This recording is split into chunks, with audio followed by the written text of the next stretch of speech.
وہ اس قدر ذہین اور باصلاحیت تھا کہ صرف 8 سال کی عمر میں اپنے اسکول کی لائبریری میں موجود تمام کتابیں پڑھ چکا تھا۔ صرف یہی نہیں بلکہ اس نے اس کم عمری میں ہی 32,000 سے زائد صفحات پر مشتمل انسائکلوپیڈیا بریٹینیکا بھی ایک سرے سے دوسرے سرے تک مکمل پڑھ لیا تھا۔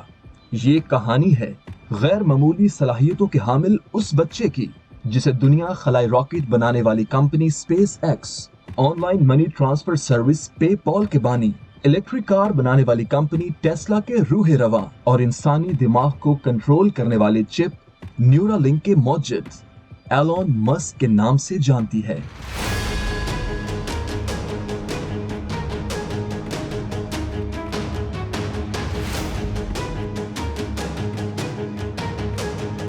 ایلون مسک 28 جون 1971 کو جنوبی افریقہ کے شہر پریٹوریا میں پیدا ہوا۔ اس کے والد بیک وقت ایک انجینئر اور پائلٹ تھے۔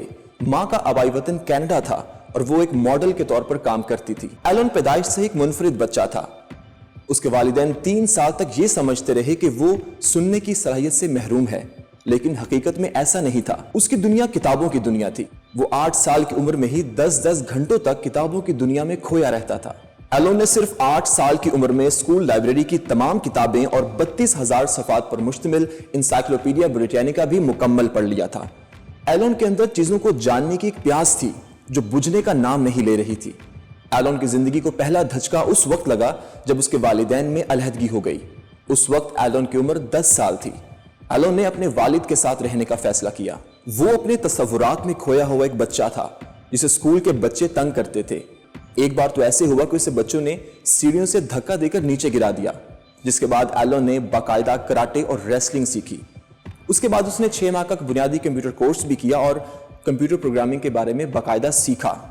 ایلون کی سب سے بڑی خوبی یہ تھی کہ وہ جس کام کا ارادہ کر لیتا تھا اس میں اپنی پوری توانائی صرف کر دیتا تھا۔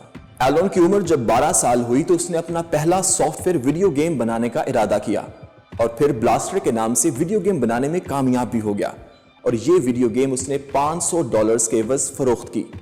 عملی زندگی میں یہ اس کی پہلی کامیابی تھی۔ کتابوں نے اسے سوچنے کے نئے زاویے عطا کیے تھے۔ پیج ہائیکر کی گائیڈ ٹو دی گلیکسی کتاب پڑھ کر وہ پہروں اپنے سوالات کے جوابات تلاش کرتا رہتا۔ اس کا شوق دیکھ کر اس کے والد جو پیشے کے اعتبار سے انجینئر تھے اسے اپنے ساتھ کام پر لے جاتے، جہاں اسے بہت کچھ سیکھنے کا موقع ملتا۔ جب وہ 17 برس کا ہوا تو اس نے فزکس اور بزنس پڑھنے کے لیے کینیڈا کی ایک یونیورسٹی میں داخلہ لینے کا ارادہ کیا۔ کینیڈین ماں ہونے کی وجہ سے اسے کینیڈا کی مستقل شہریت حاصل کرنے میں کوئی دشواری پیش نہیں آئی۔ پڑھائی کے ساتھ ایلن چھوٹی موٹی نوکری بھی کرنے لگا۔ وہ اکثر اپنے بھائی کے ساتھ کاروبار کرنے کے خواب دیکھا کرتا تھا۔ اس کے بعد اس کا داخلہ امریکی یونیورسٹی اسٹینفورڈ میں ہو گیا، اور اس یونیورسٹی میں داخلہ نوجوانوں کا خواب ہوتا تھا۔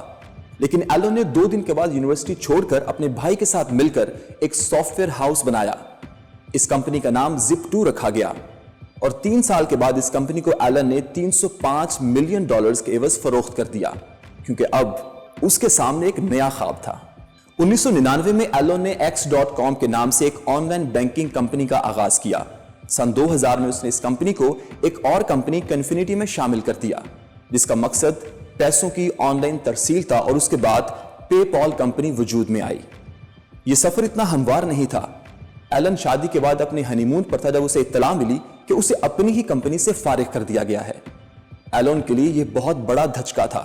یہاں ایلن کے اندر موجود کتابی شخص نے اسے امید دلائی اور مایوسی کے اندھیروں میں گم ہونے سے بچا لیا۔ ایلن نے اس چیلنج کا سامنا کیسے کیا اور دوبارہ ترقی کی راہ پر گامزن ہوا، یہ جاننے کے لیے آپ دیکھنا مت بھولیے گا جان لو سیریز کی اگلی قسط۔